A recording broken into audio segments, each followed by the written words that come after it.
جو شاکی کوثر کے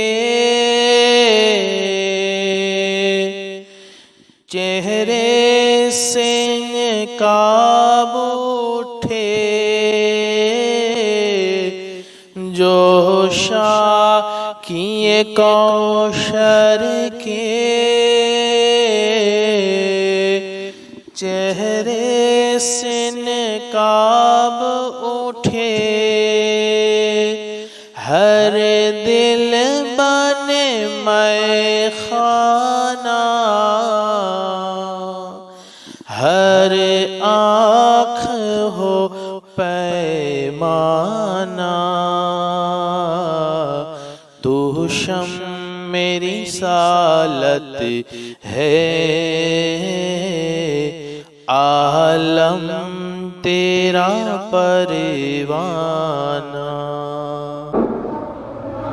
بیٹی کی بارات لے کر جا رہے تھے اور اندھیرا ہو گیا ہے، تو آپ تو ذکر الہی میں مست ہے، تو بابا فرید کہنے لگے اچھا بتائیے کون سی جگہ جانا ہے؟ آپ توجہ سنیے گا، یہ عاشق کیسے ہوتے، کہاں جانا ہے؟ بولے بابا ہماری بیٹے کی بارات احمد نگر جا رہی ہے، تو آپ بھی ہمیں احمد نگر پہنچا دیجئے۔ آپ نے فرمایا اچھا؟ بولے ہاں۔ بولے ساری بارات والوں کو کہو ایک دوسرے کے دامن کو پکڑ لے، اور آپ میرے دامن کو پکڑ لیں۔ بابا فرید نے پھر آواز دیا، سب نے پکڑ لیا؟ بولے ہاں۔ آپ نے کہا کہو اللہ۔ جب کہا اللہ، آنکھیں بند کر دی بابا فرید نے، ساری کی ساری بارات مدینے میں ہے، مدینے پاک میں سنہری زالی کے گنبد خضرا کے سامنے ساری کا ساری بارات۔ تو وہ بوڑھا آ کے کہنے لگا حضور یہ احمد نگر نہیں، آپ نے تو ہمیں کون سے احمد نگر پہنچا دیا؟ آپ نے فرمایا ہم تو ایک ہی احمد نگر کو جانتے ہیں۔ یہ چشتیہ گھریں نہ کیا فرید کا معاملہ ہے، تو غوث کا معاملہ کیا ہوگا؟ تو تقریر کر رہے ہیں غوث پاک، اور دیکھا جیسے ہوتا ہے نا، جیسے ایک آدمی ابھی آیا، وہ بھی جلدی میں آیا کہ کہیں مولانا کا بیان چھوٹ جائے گا یا پیر صاحب کا چھوٹ جائے گا، آگے بیٹھ گیا، ایسا ہوتا ہے۔ تو وہ تجارت کرنے والا تاجر جو ہے وہ جلدی آیا اور آ کے بیٹھ گیا، اب غسل کر کے جلدی آیا تھا، اس کو پھر حاجت ہوئی، کیا حاجت ہوئی؟ اب 20,000 کا ٹولہ ہے، منبر پر آمینہ کے لال بیٹھے ہوئے ہیں اور کہہ رہے ہیں اللہ ایسا ہے، اس کا نبی ایسا ہے، اور حاجت ہوئی۔ اب پیچھے دیکھا 20,000 کا مجمع، بولے اب میں جاؤں بھی کیسے؟ مگر پکارنے والے تو ہر دم ہر جگہ پکارتے ہیں۔ تو بہت دور بیٹھا ہوا تھا اور منبر پر سرکار تشریف فرما تھے، اپنے نانا کی تعریف کر رہے تھے، اور تعریف کرتے کہہ رہے تھے اچھا یہ حال ہے۔ جیسے میں نے پچھلے وقت کہا، وہ بیان کرتے کہا اچھا تو میرے نانا کو نہیں مانے گا، دیکھتا ہوں میں عبد القادر نہ منواؤں تو کہنا۔ تو جیسے ہوتا ہے نا، چاہنے والے سننے والے برابر سنتے رہتے ہیں کہ بھئی پیر صاحب بات کرتے وہاں کہاں چلے گئے، تو ضرور کوئی تیر نشانے پر لگ گیا اور وہ زخمی ہو گیا۔ فوراً کہا اچھا، اب وہ کیا دیکھ رہا ہے؟ یہ ہیں ہمارے غوث پاک۔ اور آخری آپ کے لیے ایک بات اور کہہ دوں گا غوث پاک کی، وقت بھی ہو جائے گا۔ وہ دیکھ رہا ہے کہ غوث پاک ممبر سے اترے، چلتے اس کے پاس آئے اور اپنی آستین اس کے سر پہ رکھ دی، آستین ایسے اس کے سر پہ رکھ دی، اور خرقہ پہنتا ہے نا بڑا، جیسے لمبا چوڑا جبہ کبہ لوگ پہنتے ہیں، میں تو کم پہنتا ہوں، ہے نا، ابھی وہاں تک پہنچے نہیں اپنے یار۔ تو ایسے آستین رکھ دی، جیسے آستین رکھی اس نے کیا اپنے آپ کو دیکھا کہ وہ ایک جنگل میں ہے،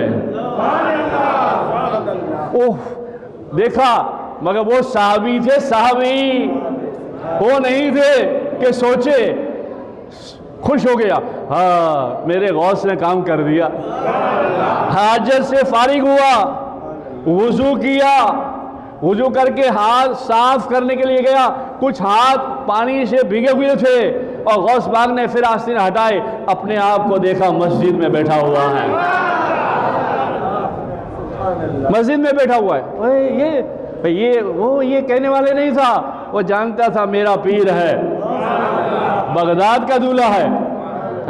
اور پھر دیکھا غوث پاک واز کرتے کرتے مسکرا رہے ہیں اور کہہ رہے ہیں اللہ کی قسم عبد القادر کو اللہ نے قدرت دی ہے۔ بات بھی ہو گئی، جواب بھی دے دیا، حاجت سے فارغ بھی ہو گیا، بیان ختم ہوا، جلدی جلدی میں مصافحہ بھی کیا، جیب میں ہاتھ ڈالا تو چابی کا گنچھا جیب میں نہیں تھا، پریشان ہو گیا کہ یار چابی کا گنچھا تو وہاں رہ گیا، اب دیکھا جائے گا۔ وہ پھر زیادہ سوچتے نہیں تھے، دیکھا جائے گا۔ پھر ایک ہفتے سے پہلے جمعہ سے پہلے آیا، اجازت لی حضور میں جا رہا ہوں تجارت کے لیے، دعا فرمائیے۔ آپ نے مسکرا کے کہا دعا بھی فرماتے ہیں چابی بھی دیتے ہیں۔ ان کا سفر 14 دن کے بعد پہنچا اس جگہ پر جہاں درخت وغیرہ، پانی وغیرہ، نہر وغیرہ تھی۔ انہوں نے قافلے کو روکنے کو کہا یار یہاں میں آیا تھا، وہ ادھر ادھر گیا اور نہر بھی دیکھی، درخت بھی دیکھا، تو درخت کے پاس جا کے دیکھا تو اپنی چابی کا گنچھا وہیں پڑا ہوا تھا، لٹکا ہوا تھا۔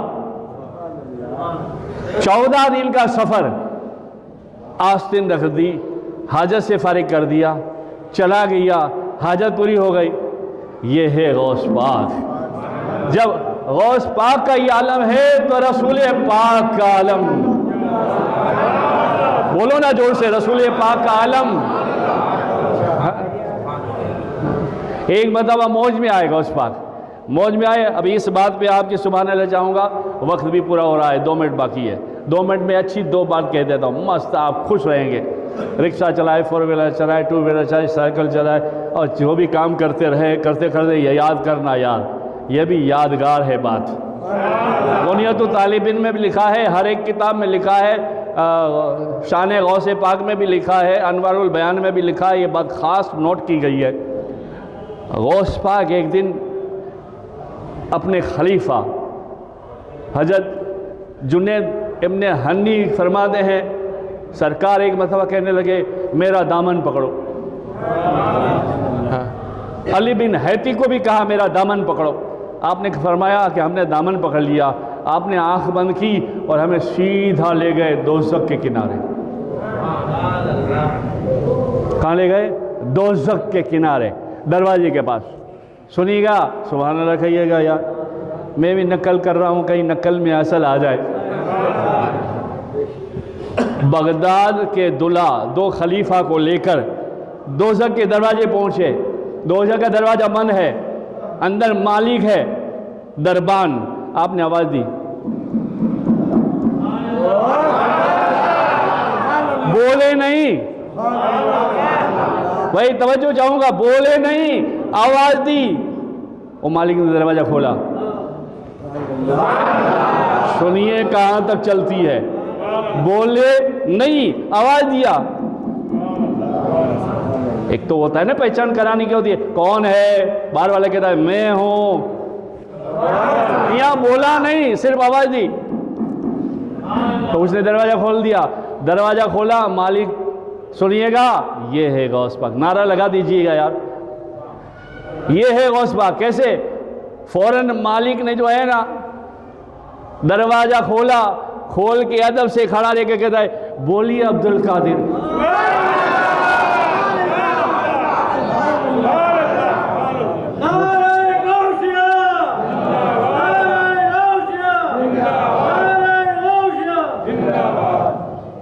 بولیے عبد القادر۔ آپ فرماتے آپ دیکھو، آپ کے لیے، آپ سب کے لیے پھر بھی ہم مانتے نہیں مانتے، اس لیے تو پریشان ہے. بیٹوں کو بھی چھوڑ دیا، باپ کو بھی چھوڑ دیا، دادا کو بھی چھوڑ دیا، کہیں اور ماننے لگے، اس لیے پریشان ہے. اگر مانتے ہیں پھر دیکھو کیا ہوتا ہے. مانتے ہیں پھر جانتے بھی ہیں، پھر پہچانتے بھی ہیں، پھر وہ اپناتے بھی ہیں. کیسے بھی ہو پھر اپنا لیں گے. سنیے غوث پاک کیا کہتے ہیں.